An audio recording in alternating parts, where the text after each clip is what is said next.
pelota eh. Umuusok yung ano, umuusok yung Coliseum.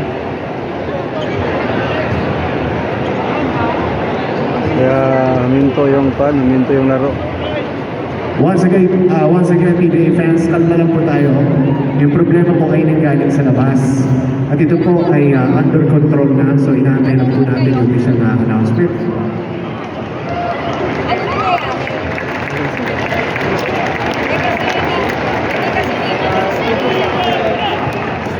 Huminto yung laro sa ano.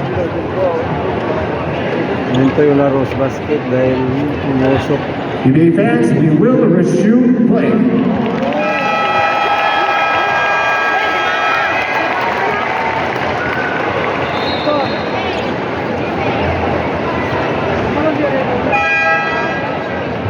Substitutions. Jael de los Santos for Tyler Tio. Francis Escalor for Richie Rivero. Roy Rosario for Jabet Aguilar.